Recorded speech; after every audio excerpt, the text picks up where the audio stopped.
What are the odds?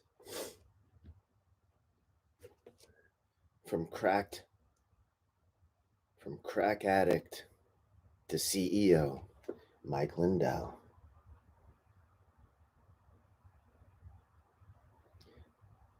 Digital Hawk holds and owns no copyrights to the reading of this material. Published in 2019, copyright Mike Lindell. All rights reserved. No part of this book may be used or reproduced in any manner whatsoever without written permission, except in the case of brief quotations embodied in critical articles and reviews. Mike, going to read this.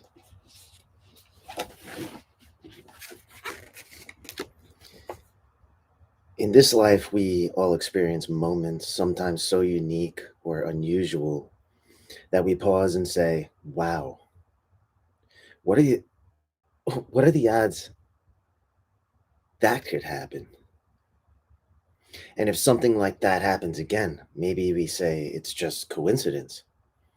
How many once in a lifetime events do we attribute to simple chance before we believe that perhaps it's something more? At what point do you ask yourself, is it all just luck? Or have I experienced a miracle? I dedicate this book to anyone looking for hope.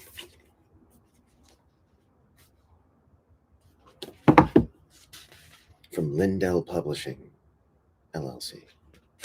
Printed in the United States of America.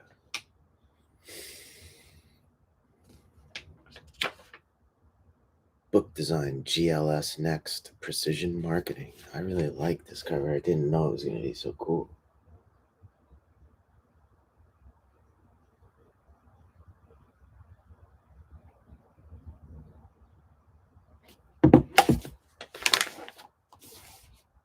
Forward by Dr. Ben Carson. The first time I met Mike Lindell was at a National Prayer Breakfast event, and it was his voice that I recognized. His My Pillow commercials were everywhere.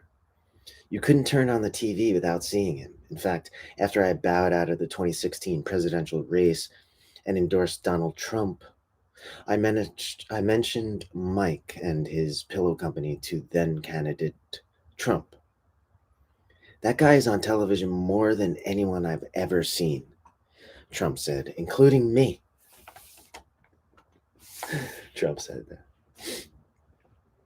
My Pillow is the most successful direct marketing product in the history of America. You don't have to know its inventor very long to see why. Mike Lindell is a natural marketer and entrepreneur. God gives everyone special gifts, but he also places challenges in our way to make us stronger. Some people meet these challenges head on right away, inspiring us all. Others take a broken road, inspiring us all the more by overcoming not only external challenges, but perhaps the greatest obstacle of all, themselves. Mike's is that kind of story.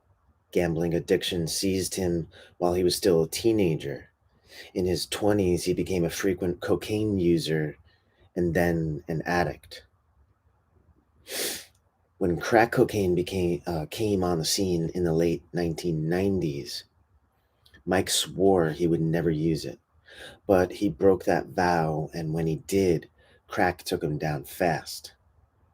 Together, Mike's cocaine, crack, and gambling addictions would drive him into the darkest corners of America, bankrupt his family, ruin his marriage, and nearly take his life.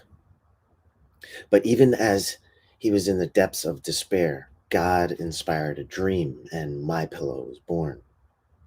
At first, Mike thought his company would be a way to support his family, but over time, God showed him that the company was really a tool Mike could use to share his own story of hope and recovery. What are the odds is a testimonial about the power of a dream.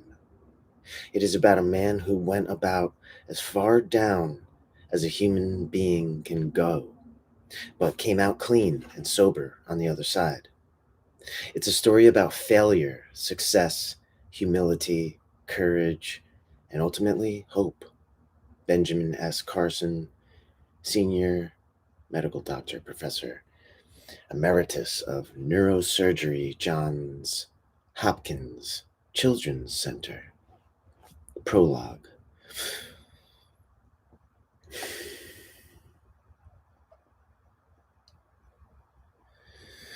I remember the moment, the exact scene. My wife and teenage son sat on the living room floor, cheerfully at work on the family business, boxes and labels scattered around. They were yakking away about this and that as they hand labeled my pillow shipping boxes with magic markers. Yet what I saw before me was not a happy family scene, but a world about to collapse.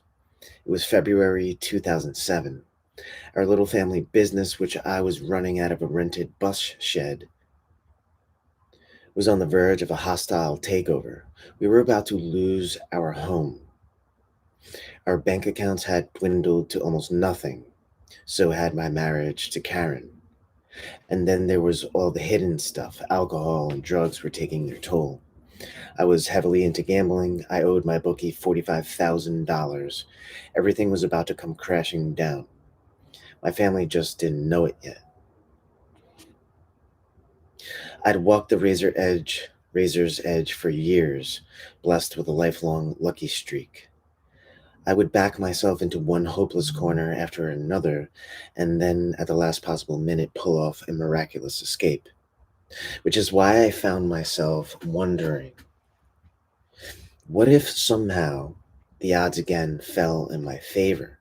What if I could somehow squeak by again? That's just the way my mind worked. Which is why I didn't cancel our annual trip to Mexico. Well, that and the fact that a Mexican drug dealer had promised me an unlimited supply of cocaine. Uh, yes, I was an addict. Part of my story is about addiction, but not the kind where the user winds up living in the streets. I'm an ordinary guy from Minnesota. I had owned businesses and raised a family, coached our kids.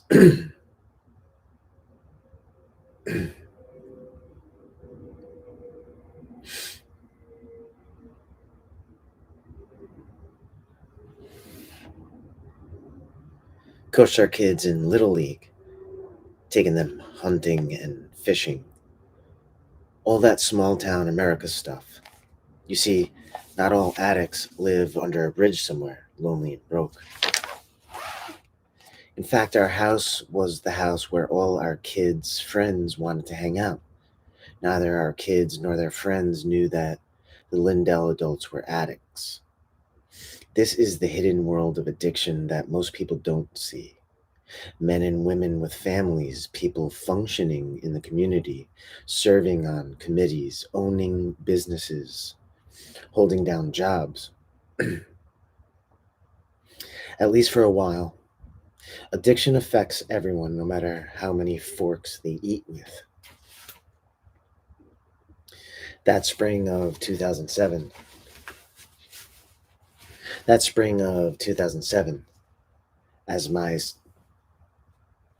self destruction gained speed, I did what addicts do. I tried to escape my problems.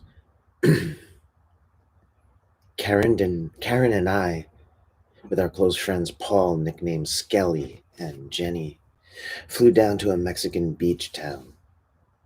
The flight seemed to take forever. Looking down on passing clouds, all I could think about was that first line of cocaine.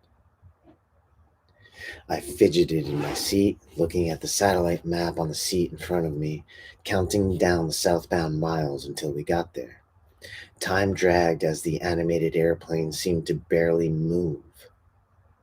Once we landed, It would be an hour ride to the resort and maybe even longer until I could meet up with my coke promising dealer, a Mexican we called the Greek. I didn't want to wait that long. Finally, we landed and boarded the shuttle to our resort. As we rolled toward the beach, Skelly, Jenny, and Karen relaxed with beers and watched the sights through the window like normal tourists. But for me, the miles ticked by with agonizing slowness. The bus driver drowned on about the sights, and I couldn't have cared less. I just want to get there, a place where there were no governors on my addiction, no work, no family obligations, not even the police. Even more importantly, I wouldn't have to worry about where to get my coke because down here it was everywhere. It was an addict's dream. With my life and business crumbling around me, I wanted to get high and stay high. In fact, whenever we went to Mexico, I never slept. Literally, never. Scully joked that for me, a week in Mexico was like a 14-day vacation. As soon as we got to the coast, we checked into our favorite resort. The guest rooms were inside a pair of tall, white, modern buildings that overlooked a giant sapphire pool. From our balcony, we could see past the pool to a small group of islands not far from from shore. The whole place was spa-like and beautiful, but in my mind, I was already at the door. As soon as we dropped our bags, I left the hotel to track down the Greek. The others knew I wouldn't be back until I found him. I found the Greek at the beach, as usual. The previous year, I'd blundered into a situation that pitted rival dealers against each other. I barely escaped with my life, but the incident turned out well for the Greek. Now, in return, he with my life, but the incident turned out well for the Greek. Now, in return, he handed over a few baggies of coke. It wasn't the huge supply he'd promised, but then again, drug dealers aren't known for keeping their promises. Soldier, shouldering through crowds of tourists who blurred as I passed them, I rushed back to the hotel clutching my drugs. Finally, my vacation had begun. For the next couple of days, Karen, Skelly, and Jenny did touristy things, club hopping, sitting by the pool, buying trinkets at the local markets. I tagged along for some of that stuff, but then around midnight on the fifth day, I ran into a problem. The Greek had given me four teeners, little packets of coke that weighed just under 2 grams each. We had finished two and had a little left in a third. The four of us were hanging out in my hotel room when I realized I couldn't find the fourth and final packet. I began a casual search that quickly escalated into a frantic tossing of our entire room. I pawed through all that crap that had by now exited our suitcases and was lying all over the place. Clothes, shoes, toiletries. I turned out the pockets of all the shorts I'd brought, rifled in and around leftover room service items. Had I left the teener in the bathroom? I went to look, no. Had I put it in the mattress for safekeeping? No. Had I given it to Skelly, Jenny, or Karen to hold? No, no, and no. It hit me that before I could see the Greek around 7 or 8 a.m. the next morning, we were going to run out of coke. I looked at Jenny. This is going to be a disaster, I said. Looking back, I can see that I was blind to my obsession, blind to the crazy logic that to have to wait just a few hours for a fresh supply of drugs would ruin the whole evening. Back home in Minnesota, my mind was always working on the problem of supply, even when I was doing other things. I had once been a professional card counter.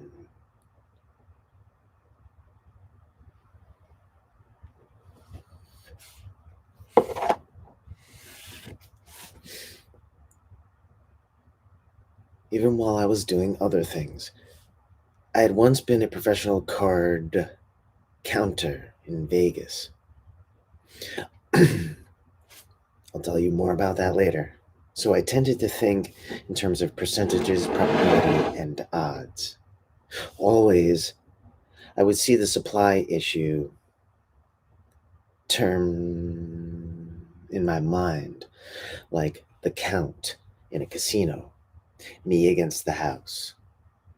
How much coke or crack I had, which dealers were available, how much money I needed, or if I didn't have any money, which dealers would give me drugs on credit, and what I needed to say to persuade them.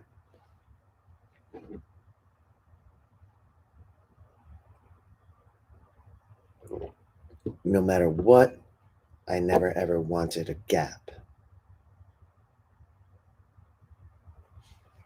And it wasn't just about me, or at least that's what I thought.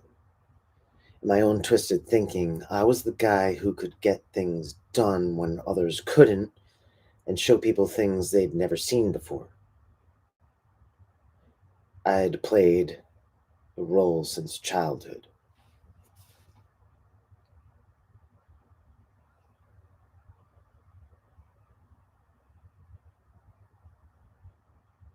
Now I stood in the middle of the hotel room worried that Karen, Skelly, and Jenny's night would be ruined.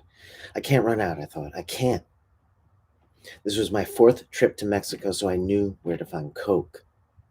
From the charter fishing guys to the beach chair rental guys to the taxi drivers, there was always someone ready and willing to sell.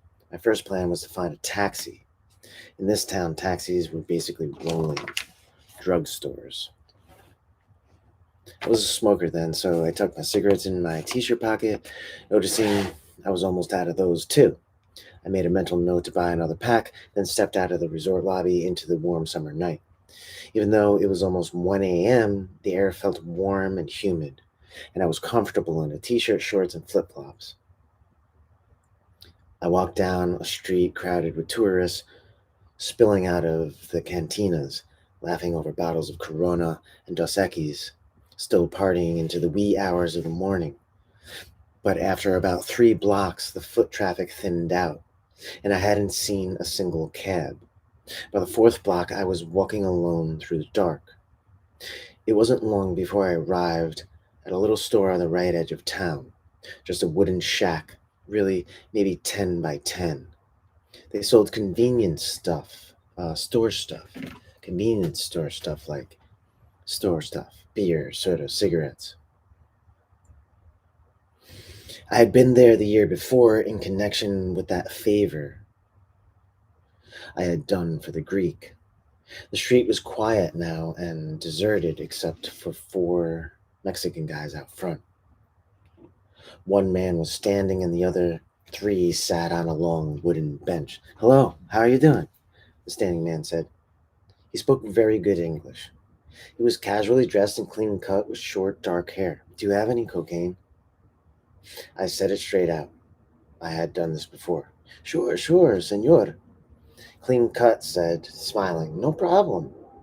Do you want a beer?" To be polite, I accepted. He seemed friendly, but I knew an act when I saw one. I had earned a lot of money on Vegas blackjack tables by then.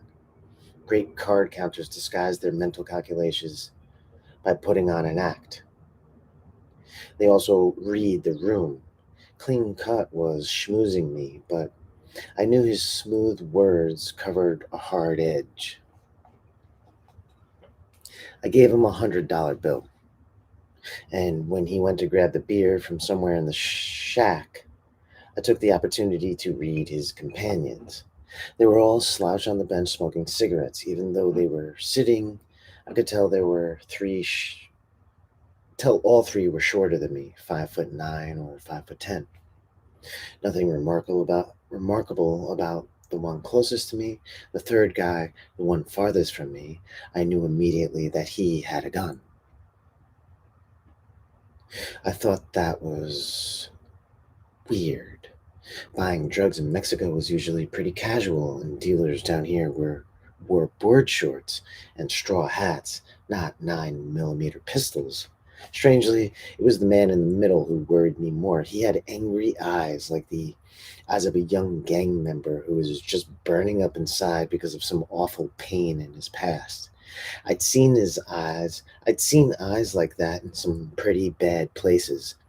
Glancing down, I noticed that eyes had something leaning against the bench next to his leg, some long, slim object wrapped in a white cloth.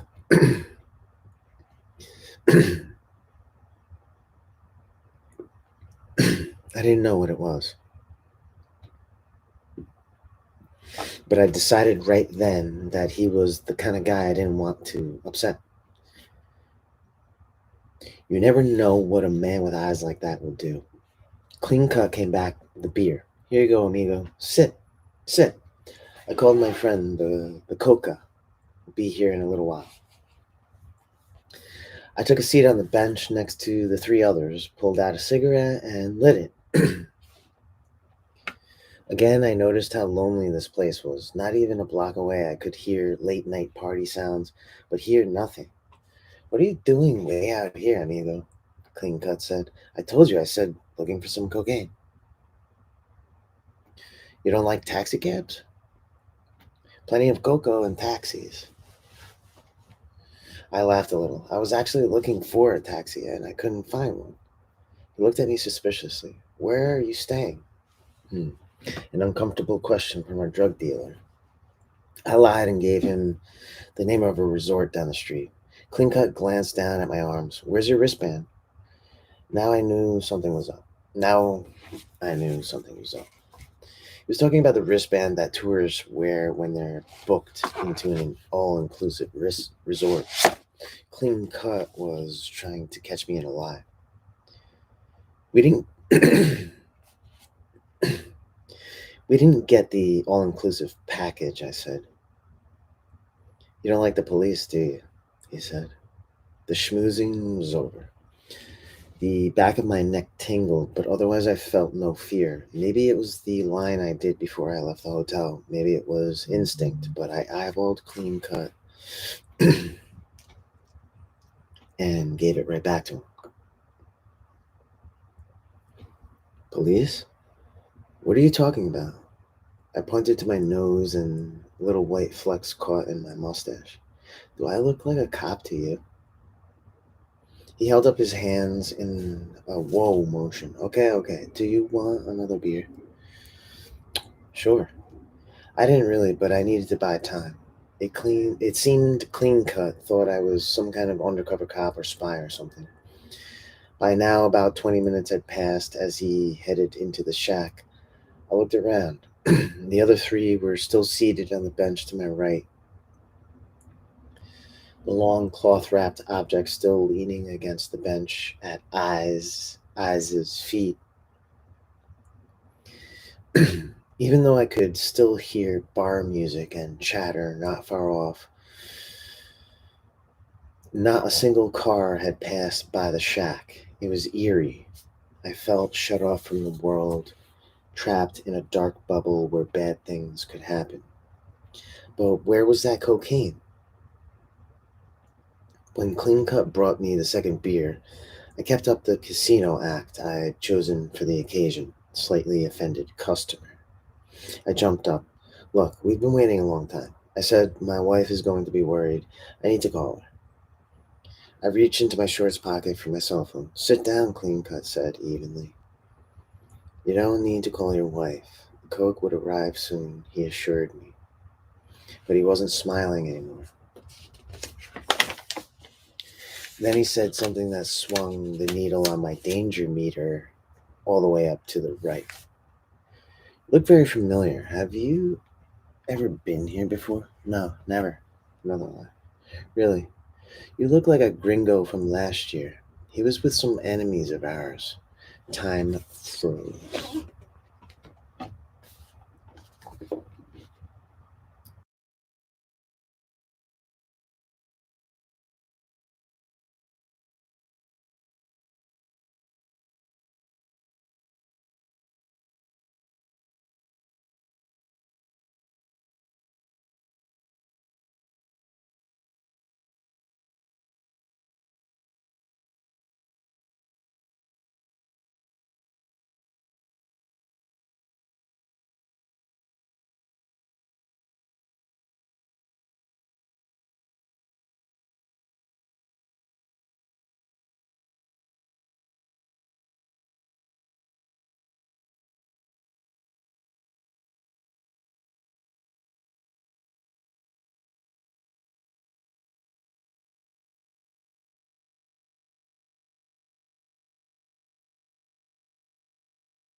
I know it sounds like a cliche, but some things are cliches for a reason. Remember that incident I mentioned with the Greek from the previous year? It involved rival drug gangs, and that time the Greek's gang came out on top. I had never seen Clean Cut in my life, but I had suddenly realized he must have been part of the other gang. Worse, he suspected that I had been involved. I kept up my act, which I had sharpened in earlier gambling escapes in Vegas, Milwaukee, and Kansas City. Deflect, divert, act as though the other person hadn't said what he said. You know what? I said angrily. Why don't you just keep the cocaine? My wife is really going to be upset that I'm not back yet. I pulled out my phone. Clean Cut's stare got harder. No, amigo. You don't need to call her. It will be here soon. Really? I said impatiently. The coke will be here soon? You keep saying that. I thought of Karen. Suddenly, the financial mess I'd been hiding from her seemed trivial compared with this immediate danger. My mind ran like a hamster on a wheel, calculating what I needed to say to get out of this. I was usually very good at tight scenarios like this, but it was very late. I'd been up for days. Maybe that was why I said exactly the wrong thing. Where is the coke coming from?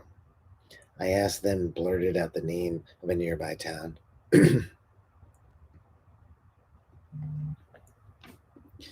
That was a huge mistake. The name of the town wasn't something I would have known if I had never been there before. The three men on the bench leapt to their feet, surrounding me. In one motion, eyes unsheathed a mysterious object and pressed it against my throat. It was a machete, and its blade gleamed dully in the light from the shack. I felt electrified, but not scared, if you know what I mean. Like when you almost get in a car wreck, but somehow steer clear, then break into the shakes and cold sweat when the danger is past.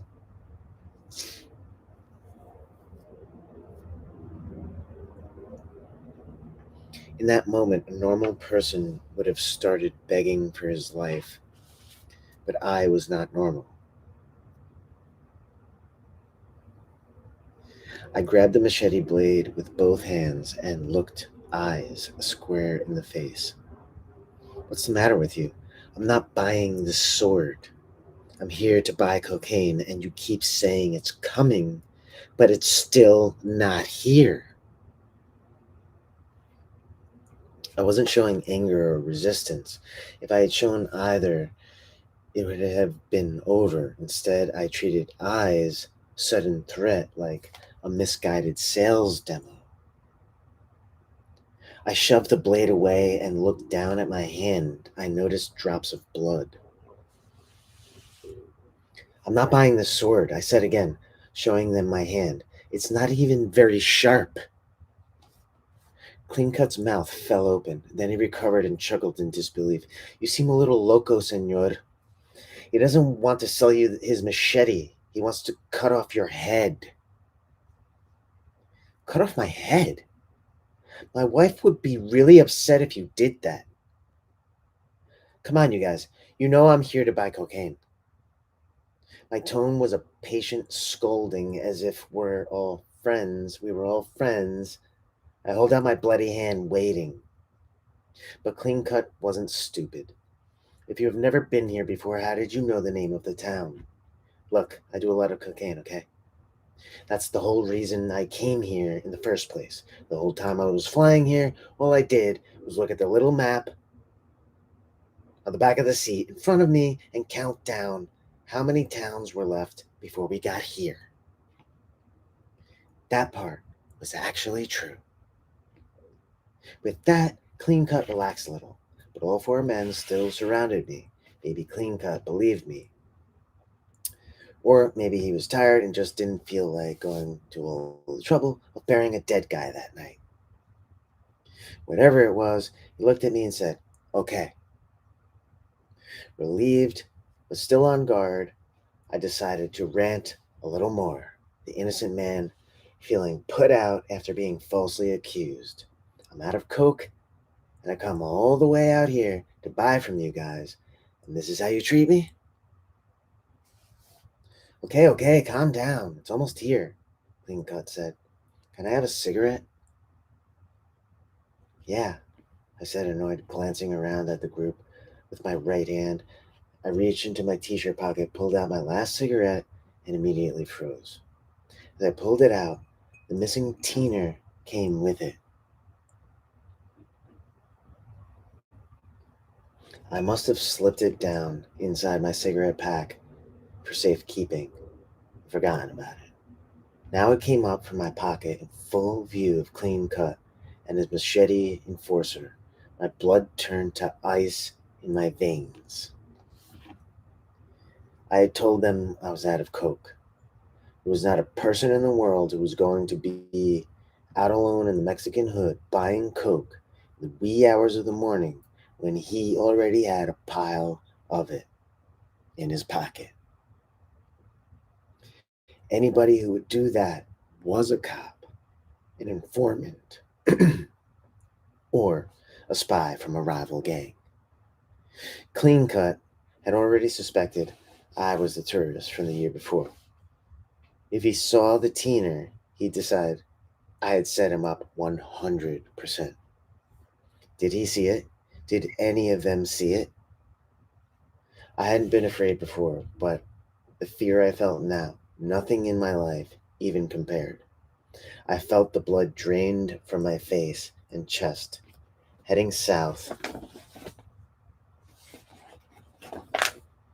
to my legs, which were being told by my brain, run. But I didn't dare move. I was rooted in place,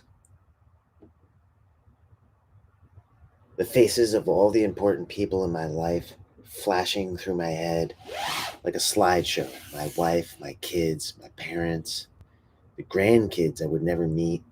In that moment, death became a reality.